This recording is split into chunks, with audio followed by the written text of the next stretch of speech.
Hey fellow Star Citizens, Scrapjet here. In today's episode, I'm going to go over a trade route I run more for pleasure and unwinding after a hard day's work, running through bunker missions or collecting bounties. So no, you won't get rich off this route, but your blood pressure will certainly come down. First, I'll be reviewing the commodity we'll be dealing with, and then we'll talk a little bit about the route itself.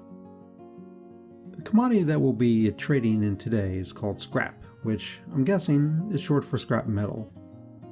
This is one of the cheapest commodities we can trade in, and because of that, I'll be using my C2 Hercules Starlifter, since the profit margins are very small. Although you could certainly use a smaller ship, like a Freelancer Max, your profits will suffer. According to uexcorp.space, if we invest almost 95,000 credits into purchasing scrap for our C2, we should walk away with a profit of almost 39,000 credits. Now, 95,000 credits is one of the cheapest investments you can make and still fill a C2 and make 39,000 credits in the process. That's really pretty good. That means if we were to somehow lose our cargo due to a mishap of some kind, we'll only be out 93k. I have another route where I run a combination of Laranite and titanium.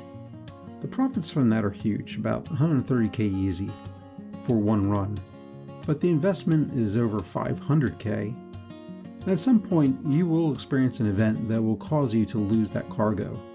So you need to be comfortable with a 500k loss, and the number of runs that you'll need to make up for that loss. With this scrap route, you'll need to complete both legs to make up the loss. With my Laranite and titanium run, I'd have to make 4 runs, so there's that. Now let's look at the physical run itself. The first leg of this route is HER L4, where we'll purchase the scrap from the trading terminal at the admin in the Galleria. From there, we'll head on down to HER L5 and sell our load to the admin there. The second leg starts at Crew L1, where we'll purchase our second load of scrap, again from the admin in the Galleria. And from there we'll fly on up to Crew L5 and unload. After completing the circuit, we'll have made almost 80,000 credits for doing nothing more than visiting the admins on 4 different stations. That's pretty good considering no one's shooting at us, for the most part.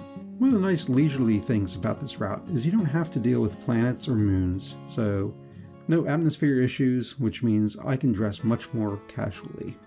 Also, you are far less likely to run into player pirates. Occasionally you'll run into a speed trap from some NPC pirates, but they're easy enough to avoid.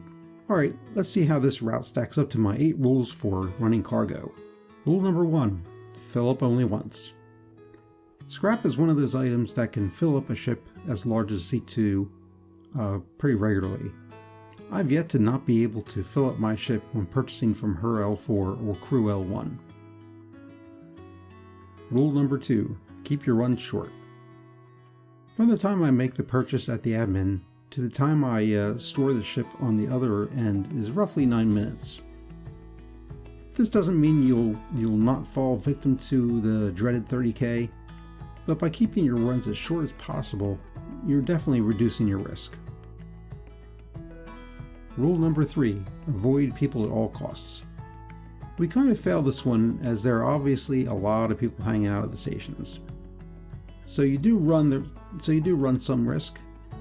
If you're flying a C2, it's highly unlikely you'll get griefed, though as the C2 can take a hit, and worst case, you should be able to fly away or take them on with some size 4 gimbaled guns or straight up size 5. Rule number 4, don't invest all your credits in a single run. At a measly 95,000 credits, if that's all you've got, you should consider another line of work. I try not to invest more than half of what I have in the bank, so at a minimum, I would run this route with less than 200,000 credits for a C2. Obviously, if you're running smaller ships like the Freelancer Max, you can get away with less, a lot less. Rule number 5, buy the most profitable commodity first. In this case, scrap is the only commodity sold at stations, so it's really not a problem here. Rule number 6, always leave full. The station will always be able to fill your ship with scrap. Like I said for rule number 1, the stations will be able to meet your needs. I've never been denied my scrap. Rule number 7, your start point and end point need to be consistent. The selling points for this route will always buy all of your scrap. Again, I've never had her L5 or crew L5 not buy all of my scrap. Unlike that time I thought I could unload med supplies at stations, that was a mistake. Rule number 8. Big ships get cheap stuff, smaller ships get expensive stuff. In this case, the biggest ship is definitely loading up with one of the cheapest commodities, hands down. So that is my new leisure route I wanted to share with all of you. Total round trip is exactly 1 hour of simple space trucking that takes you for a nice casual spin around the verse. Like I said at the beginning, you won't get rich, but sometimes it's nice to unwind a bit. I'll do this route if I have to go pick up components for one of my ships. A lot of my shopping lists take me to Area 18, Orison, and Lorville, so why not make some credits along the way? Have a great day, and thanks for watching. Scrapjet out.